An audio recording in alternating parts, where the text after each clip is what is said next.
Alger, 17 juin 1965. Ce matin-là, Ben Bella partait en Oranie, où il devait inaugurer une route et un émetteur de télévision. Le soir, il devait également assister au stade d'Oran, au match de football Algérie-Brésil. Il faisait un temps radieux. Nous sommes partis du palais d'été, appelé depuis la Révolution le palais du peuple. Au retour, le samedi 19 juin, nous devions le filmer en compagnie de sa mère, à laquelle, disait-il, j'ai causé beaucoup de soucis et je lui en causerai encore beaucoup. Ben Bella était détendu, souvent joyeux, malgré une session du comité central difficile où il s'était violemment opposé à certains des membres du bureau politique. Il était optimiste. Il s'agissait en somme d'un voyage d'inspection banal. En fait, nous avons vécu les 2 derniers jours de la vie publique de l'ex-président algérien. Ben Bella voyageait dans l'Ilyushin que Nikita Khrouchtchev lui avait offert. 2 équipages soviétiques de 7 hommes lui étaient attachés. Ben Bella disait, ces pilotes adorent le soleil algérien, ils ne partiront pas d'ici pour tout l'or du monde. Monsieur le Président, depuis quelques mois, vous circulez sans cesse à travers l'Algérie. Je suppose que c'est pour vous une nécessité primordiale. Oui, c'est une nécessité. Une nécessité parce qu'il faut aller voir sur place ce qui se passe. Il faut un peu confronter ce qu'on décide au sommet avec ce qui se pratique à la base. Le lien entre les dirigeants d'une révolution et le peuple au sens propre du mot, c'est-à-dire les masses, c'est-à-dire les militants de base, c'est-à-dire le responsable du conseil de gestion, le responsable, le maire, tous ceux qui constituent les chevilles ouvrières de notre action. Ce contact est absolument indispensable. Pour nous, à l'âge où nous nous trouvons, c'est-à-dire à l'âge zéro de notre révolution, il faut s'occuper de tout. Les détails ne sont pas des détails, ont leur importance. Ce sont les petits détails qui font les grandes révolutions. Ce n'est pas du tout un détail que pour une équipe de Fota qui joue sans souliers, sans culotte, sans... Eh bien, que nous leur donnions une tenue. Et le peuple le comprend. Il ne faut pas se tromper. Il ne faut pas croire que parce que le peuple n'a pas son école, ou n'a pas sa route, ou n'a pas sa... qu'il se dise pourquoi des équipements ne font pas la route, nous n'avons pas l'école, nous n'avons pas la route. Le peuple est très logique, très, vous savez, très concret, il comprend parfaitement. Bien que on ne peut peut-être pas faire la route, on ne peut peut-être pas faire l'école, mais on peut acheter 11 maillots, on peut acheter un ballon, on peut acheter des filets. Et les gens sont très contents, non seulement les joueurs, mais le peuple. Quels sont, de votre point de vue, les caractères originaux et spécifiques du socialisme algérien? Bien, c'est que la révolution a été faite par les paysans. L'originalité d'abord, le fait essentiel, et là justement se trouve là, c'est que ceux qui ont assumé la révolution, ceux qui l'ont le plus assumé, disons, parce que assumer tout seul, non, ce ne serait pas juste de dire cela, mais ceux qui l'ont le plus assumé cette révolution, eh bien, il faut dire que ce sont les paysans. Voilà un trait essentiel. Je crois que l'autre trait essentiel, c'est que c'est une révolution populaire aussi, où le peuple vraiment est très concerné. Le peuple, je puis dire tout le peuple est très concerné. Et je dirais aussi c'est une révolution humaine, je crois, très sincèrement, où l'homme est dans le coup, si l'on veut, où les militants, où le peuple est très concerné. Grâce aux actions de masse qui sont entreprises, à Cuba c'est la Safra, c'est pas rien que la Safra, c'est un tas de choses. Chez nous, grâce aux campagnes de l'arbre, de solidarité, au volontariat. Vous êtes croyant. Est-ce que la religion a pour vous, pour votre peuple, des incidences dans le domaine politique? Je suis croyant et je puis dire tout le peuple algérien est croyant dans sa grande majorité. Et je crois que c'est un faux débat. Pour nous, en tout cas, c'est un faux débat. Voyez-vous, j'en ai parlé avec nos amis d'ailleurs soviétiques. J'ai très longuement parlé avec eux, avec Khrouchtchev en son temps. Eh bien, la constatation à faire, c'est que la religion chez nous, contrairement à ce qui s'est passé, par exemple, en Russie, je n'ai pas d'ailleurs apporté de jugement. Les Russes le portent. Et pour ce qui est de l'Algérie, la religion n'a pas du tout été un frein, ni à la lutte armée, ni à la phase actuelle d'édification sociale. Bien plus, au contraire, nous servons de certains aspects philosophiques de notre religion pour au contraire impulser un mouvement beaucoup plus dynamique à notre édification sociale. En tout état de cause, il y a une donnée essentielle dont il faut tenir compte. C'est que notre action, notre évolution, la lutte armée a été assumée par les gens humbles, très humbles. Et croyons, tous croyons, et servons croyants sans être fanatiques. C'est vraiment des gens humbles, mais croyants. Quelle est la logique qui conduirait à dire que la religion chez nous serait un frein? Absolument pas, puisque nos alliés les plus conséquents sont précisément ceux qui croient. Ceci dit, ce sont des gens qui croient sainement, mais pas ceux qui croient, ceux qui ont des conceptions qui sont connues d'ailleurs et que nous combattons nous-mêmes. Il y a une croyance en l'islam que nous estimons comme étant négative et qui n'est pas le reflet de la philosophie islamique. Et celle-là, nous la combattons. Le problème d'Israël n'est donc pas un problème religieux. Absolument pas. Absolument pas. Il ne saurait être un problème religieux parce que précisément l'islam lui-même, enfin, l'islam est une religion qui réclame, qui stipule qu'il faut respecter les gens, ce qu'on appelle les gens d'écriture. Ça ne peut être ni un problème religieux, ni un problème racial, puisque nous sommes de la même race, les Israéliens. Nous sommes des Sémites. Ça ne peut pas être ni un problème religieux, ni un problème racial, absolument pas. Mais le problème d'Israël est un problème uniquement politique.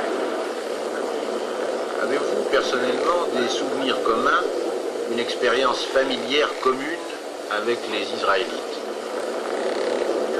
L'expérience commune, vous savez, nous l'avons eu tous chez nous, dans nos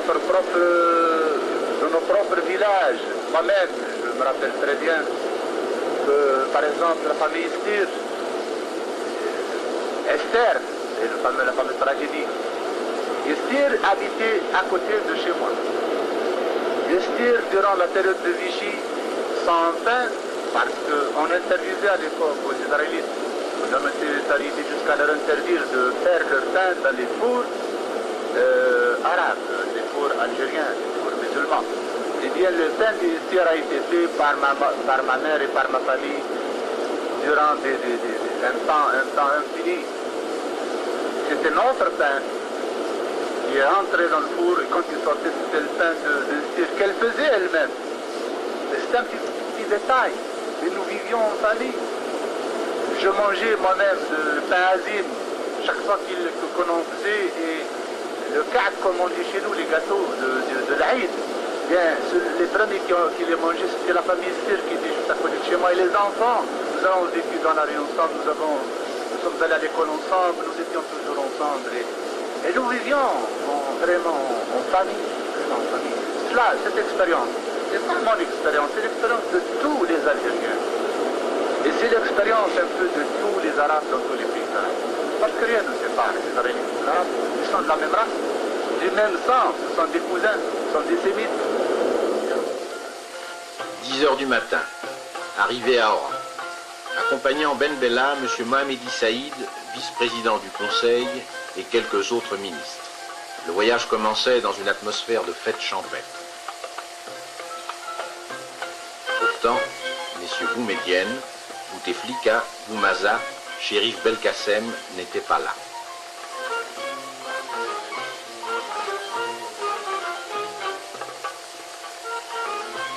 Ici, il était chez lui, non loin de Marnia, son village natal.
commençait une journée éclaboussée de lumière.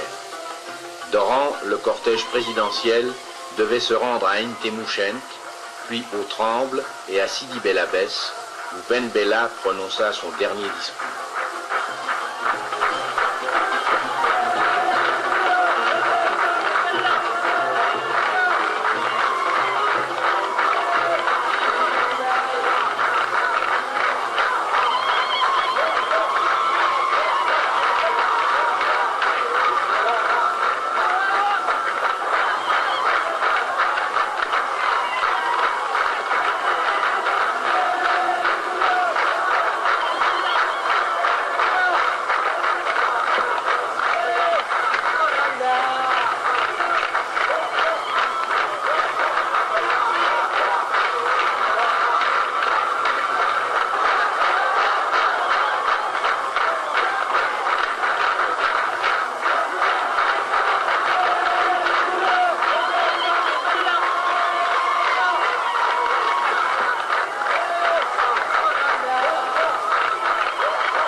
قبل كل شيء ما رانيش عارف اذا تسمعوني ولا لا، لكن تسمعوا صح؟ اخواني اخواتي، اظن هذه سنتين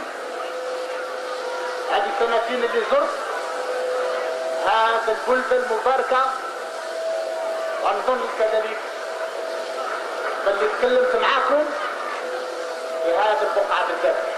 Certains commentaires de presse qui nous a habitués d'ailleurs à ce genre de procédé sur ce qu'ils appellent, ou ce qu'appelle cette presse, l'éventuel conflit qui existerait au sein de la direction révolutionnaire en Algérie. Je voudrais répondre à cette presse et lui dire qu'une fois de plus, eh bien cette presse ment.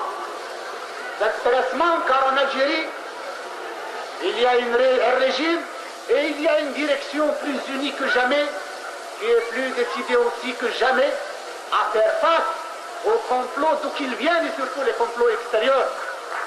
Voilà ce qu'il y a dans notre pays. Notre révolution, nous avons voulu dès le début lui donner un style. Ce style marqué du sceau de l'humanité. Nous voulons certes faire une révolution. Nous avons payé très cher le droit de faire cette révolution. Et nous avons voulu aussi la faire avec la plus grande économie possible du sang, je dirais, de nos frères. Même de ceux qui sont trompés, même de ceux qui peut-être inconsciemment ont agi contre cette révolution.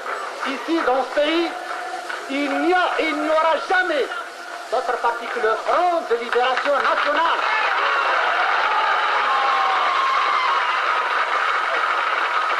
Comme il ne saurait y avoir, il n'y aura jamais ce que l'on pourrait appeler l'Union nationale. Nous sommes dans ce pays organisés, unis. Les révolutionnaires de ce pays sont unis. Dans ce parti, nous n'avons pas d'autre union à rechercher que celle de révolutionnaires, d'avant-garde révolutionnaire, dans un parti d'avant-garde, un parti dur, formé de militants purs, faisant face à toutes les manœuvres. Maintenant que les choses sont rentrées dans leur ordre naturel, maintenant que les Algériens peuvent dire nous en avons fini avec les errements de quelques-uns, maintenant que le peuple est uni, eh bien, l'État et le chef de l'État lui-même n'hésitera pas à prendre les mesures de générosité que nous avons eu l'habitude de prendre dans ce pays.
Rentré à Alger au matin de la dernière journée présidentielle de Ben Bella, de l'aérodrome de Maison Blanche, le cortège officiel regagnait rapidement le palais du peuple.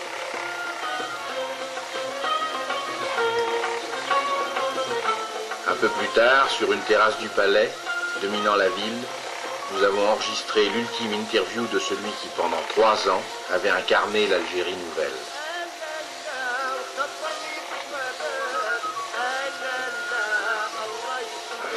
Je pense que la conférence afro-asiatique, la conférence qui doit réunir les pays dits afro-asiatiques, devrait en somme, être conçue selon des facteurs, des concepts un peu plus larges. Je pense que les pays qui doivent venir là doivent être des pays qui ont les mêmes problèmes, qui ont les mêmes aspirations, qui poursuivent en somme les mêmes buts. Et alors là, je pense que d'ici quelque temps, cette notion devrait s'élargir aux pays sud-américains. Peut-être, pourquoi pas, à d'autres pays qui viendraient là pour appuyer les postulats, les concepts de cette conférence. Donc, si l'Union soviétique dit « je suis un pays aussi asiatique », si elle vient pour aider à la solution des problèmes posés à la conférence, et ces problèmes, c'est d'abord des problèmes d'impérialisme, de colonialisme, et à la fois, je ne vois pas pourquoi nous nous opposerions à la présence de l'Union soviétique. Je ne peux pas, évidemment, garantir qu'il n'y ait pas quelques escarmouches, quelques mots, disons, sur ce problème. Mais notre position est claire. Nous l'avons d'ailleurs fait savoir aussi bien à nos amis chinois qu'à nos amis soviétiques. Nous ne voulons à aucun prix que ce débat ne s'instaure dans la conférence.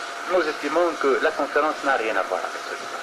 C'est un débat qui doit concerner nos amis communistes, qu'ils aient ce débat dans leur cadre. Ce n'est pas la conférence des partis communistes, c'est la conférence des pays afro-asiatiques. D'autre part, et puisque nous parlons de ce débat, nous pensons que c'est un débat préjudiciable. C'est un point de vue personnel, j'ai eu l'occasion personnellement de le dire. Je dis qu'il est préjudiciable, non pas pour les communistes, je ne connais pas leurs problèmes, encore que ce que nous voyons me laisse très très sceptique sur la portée, sur l'efficacité d'un tel débat, mais pour les pays sous-développés, pour les pays engagés, et pour les mouvements de libération, c'est clair, c'est préjudiciable. Parce que nous avons dans les mêmes mouvements de libération maintenant un courant pro-soviétique, un courant pro-chinois, alors que ces mouvements ne sont pas marxistes. Je parlais tout à l'heure des problèmes de la conférence afro-asiatique. Le problème du Sud-Vietnam, ici se trouvera Chuan Lai, se trouvera Kosygin, se trouvera le représentant d'Ho Chi Minh, sinon Ho Chi Minh, se trouvera le représentant du Front National de Libération du Sud, parce qu'il n'est pas question pour nous de le faire venir le représentant de l'équipe fantoche du Vietnam, pas question. Eh bien, si nous pouvions dégager une attitude commune, vous savez qu'il n'y a pas d'attitude commune actuellement. Si nous pouvions essayer de trouver une solution pour nous, et fort de notre expérience, nous la voyons la solution. Il y a un interlocuteur dans ce débat. C'est le Front National de Libération. Et en face de lui, il y a un autre partenaire, c'est les USA. Avec leurs soldats, avec enfin leur occupation d'un pays. Et c'est le débat essentiel doit s'instaurer entre les USA et le Front National de Libération. C'était le vendredi 18 juin, en fin d'après-midi. Ben Bella rentrait dans son modeste appartement de la Villa Jolie. Sa mère avait différé son retour, elle ne devait arriver que le samedi matin. À Alger, la nuit tombe vite. Quelques heures plus tard, les chars prenaient position aux endroits stratégiques. À 3h30 du matin, tout était terminé.